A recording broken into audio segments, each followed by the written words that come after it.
What's up, my gun runners, Jonah here, and today I'm going to be answering a question from a good friend of mine by TheRubyRedRose. Sorry, I had to get that out. Anyway, this question was is my favorite? Yeah, it was what is my favorite Crash Bandicoot boss? And so I thought, why not give you not just one, but why not give you my top 10? That seemed like a good idea. And it seems like a good break between the Crash Bandicoot games I'm taking a look at. So, with that in mind, let's have a look at my top 10 Crash Bandicoot bosses. Oh yeah, also bear in mind there will be no bosses from from One of the Mutant and Crash of the Titans because I don't really like those bosses in game. And remember, this is also my opinion. And even though there may be some bosses left out of the list, it doesn't necessarily mean that I don't like them. It means that they're not on my top 10. Oh, now, let's get back to it. On with the list. Again with, top 10 Crash Bandicoot bosses.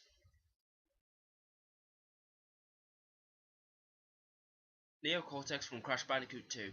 If you see, because those of you who've already played the game, and those of you who already know what happens in it, can understand why. Next number.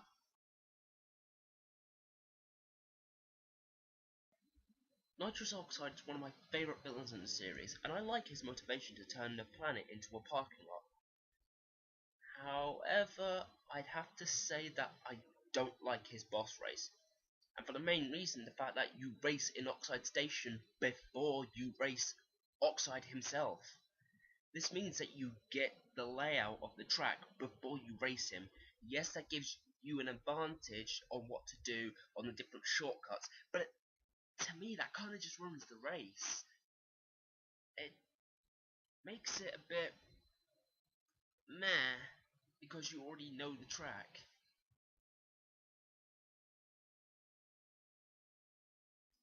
The Bearminator, come on, he's a bear in a submarine that shoots missiles and robo-polar bears that you need to knock off of a platform.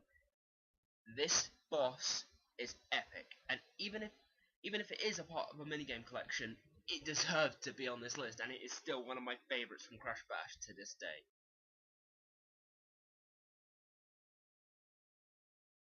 Oh boy, people are gonna murder me for this.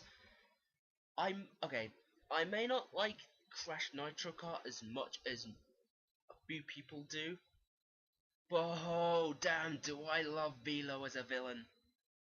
He seems like the perfect kind of villain for this type of game, and his race is even better.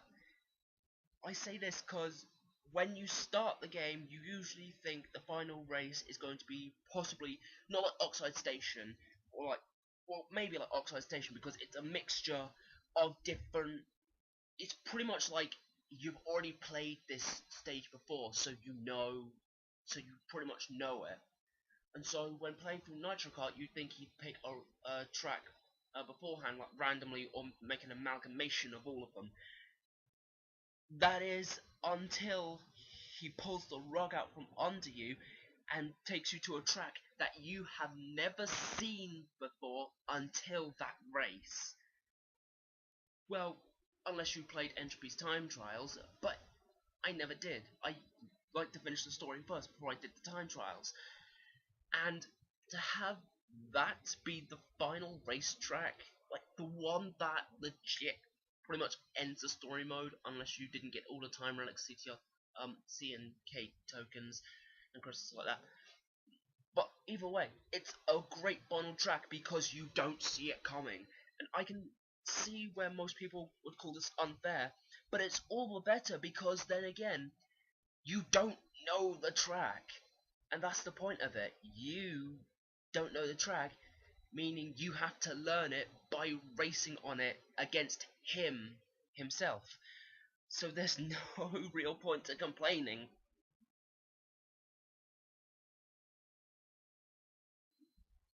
Dingo Dial is an awesome boss, as he is really unpredictable, no matter what game, except for one certain game.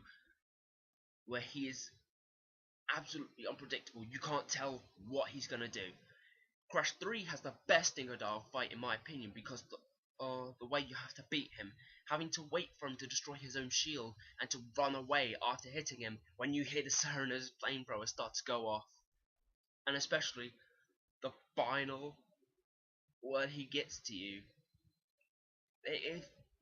I'm just gonna say it as symbolically for the next entries. You thrashed me, mate. No worries. You'll soon be in for much worse.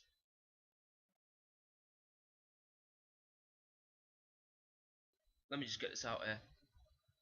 I was terrified of Tiny when I was a kid. I was horrified of him. I did not want to fight him as a boss character. But then again, that's why I think I love him to this day.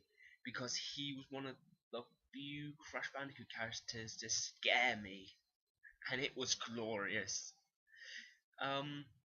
Although his fight from Crash 2 is my number 5 pick because of how simple it is.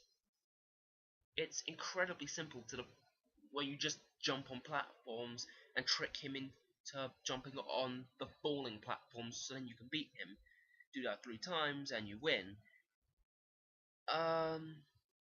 It's good, it's simple, but it also means that you kind of have to be focused on which platform's going to fall and which platforms aren't. But either way, it's a great, I say great, it is a brilliant boss fight. But unfortunately, it is at number 5.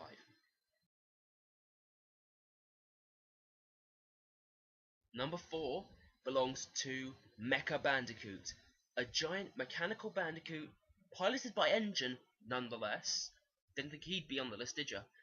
That shoots missiles, has a chainsaw for a hand, and shoots plasma out of its nose. What more can be said than awesome? Tiny in Crash 2 was a simple boss, and yet he was simple again in Crash 3. However, the battle in Crash 3 was more action-packed, not only having Tiny hop around trying to stab Crash with a trident, but throwing lions at you. Meaning you had to concentrate extremely hard to where Tiny was going to land and to where the lions were coming at you. And it made you have to focus on pretty much almost every little detail to what was going on. And I loved that because it made it extremely cool. Because, come on, who didn't feel awesome having to dodge those lions?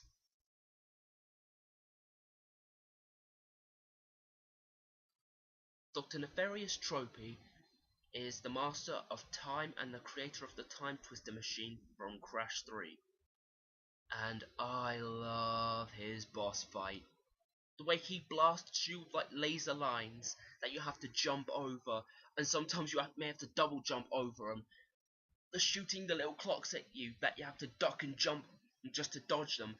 And not only that, but when he slams his cane into the ground, having to change the path for you to reach him. And then after you hit him, having to swap the focus around the level. That is what I call an amazing boss. Not only that, but it, like Tiny before him, it requires you to focus on his attack patterns. And it means you have to watch carefully and make sure that you don't get hit and that you focus on what kind of attacks he's using. But as I like him, he's not as good as my number 1. The final boss of Crash Bandicoot 3 is my favourite boss all around. Why, you ask? Because it is epic. The music, don't get me started. The metal version is amazing of it. Oh my days. It is brilliant. But anyway, it's also the fact, I'm sure you noticed a trend that most of my favourite bosses have come from Crash 3. But anyway, another trend is the fact that you have to focus on the screen and what's going on with the boss fight. Fighting Cortex and Uka Uka in Crash 3 requires the utmost of concentration in the game. Because not only do you have Cortex shooting his laser gun at you with his shield up on his hoverboard and throwing mines at you, but you also have Aku Aku and Uka Uka in the stage fighting each other. And you can't get in the center of them, otherwise you get destroyed. So it's not only a perfect blend of difficulty and epicness, but it culminates to having to focus on not only the boss you are fighting, and the other fight that's going on in the stage, because if you get caught up in that, then you're screwed, but if you get caught up with the main boss, you're screwed. But anyway, as I was saying, it's a perfect blend of difficulty and epicness to conclude a thrilling game. This is Jonick, and you know what, I wonder what's next.